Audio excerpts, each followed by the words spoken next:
Welcome back to another video of Math Time School. So in this video, we will be starting Unit 3, which is Similarity. So I decided not to do this because we haven't covered this topic, and this topic will be present in our upcoming units. So we'll do this later. Okay, so in this video, I will just go over these two ICANNs, basically like the basics of similarity, and then I will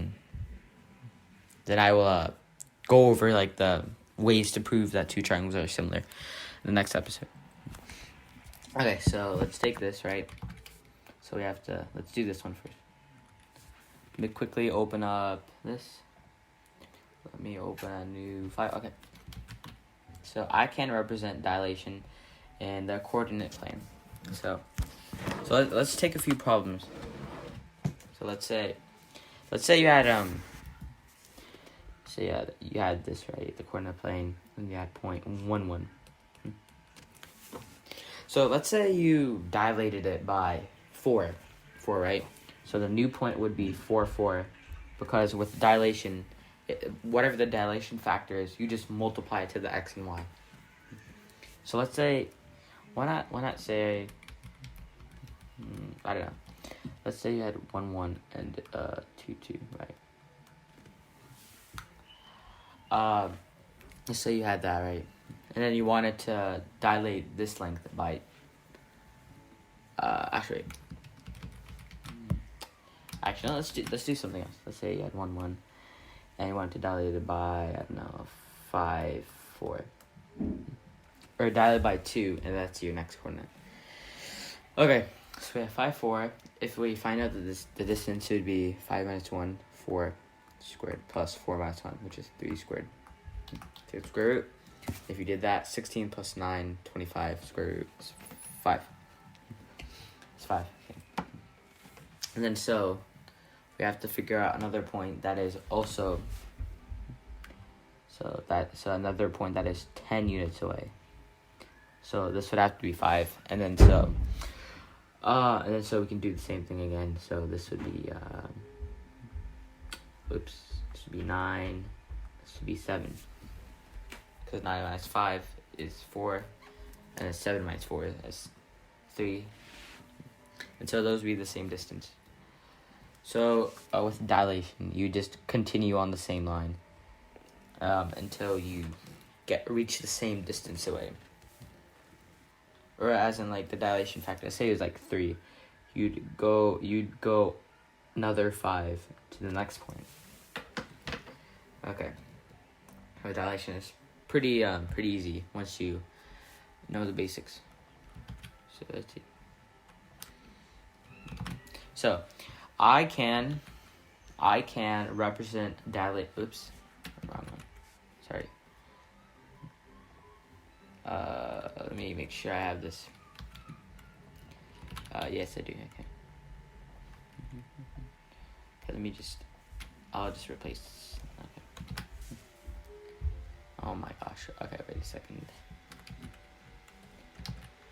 Okay, no, I'm just gonna say it. So the I can compare congruency, similarity, and other types of transformations. So there are 3 types of transformations that you can have. You can have rigid,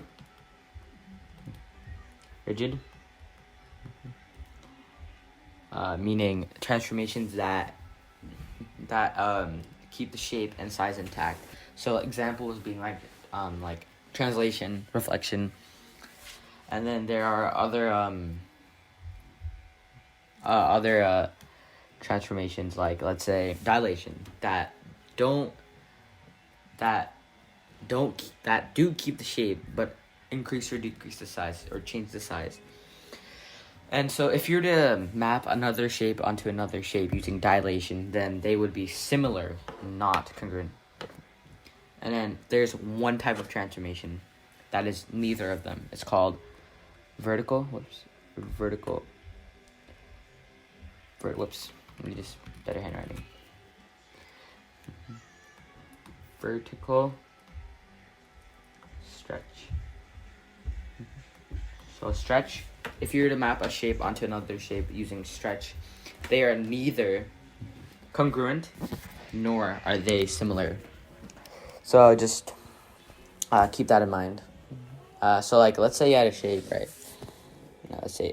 This is just an example. Let's say you had a shape, and you were to map it onto the different shape using translation. They would be congruent because you used rigid transformation to map one shape onto another. Let's say instead of using let's say you had let me draw another example. Say you had a triangle, another triangle, and let's say you use dilation to map the black one onto the blue one. Then they would be similar, not congruent. Okay. Now let's say you had this triangle. I don't know. Let me just do something. Oops. Okay. And let's say you had like that. I don't know. Let's say you used vertical stretch to map the green one onto the red one. They would be neither congruent nor similar. Yeah. So let's go back to the stock. Okay, so let me talk about what I will be doing in the next episode. So in the next episode, I will be proving how to show that two triangles are congruent using postulates. You know, like in congruency, there's side, angle, side, angle, side, and hypotenuse side. With similarity, there are actually 3 postulates you can use. So there's side, angle, side, and angle. So, stay tuned for that video. I will probably upload it tomorrow. Today, I'm just like mass producing videos so I can, finish this high school geometry series, and so I can, start on other series, and yeah, just so you guys can have more content. Thank you for watching this video, and goodbye.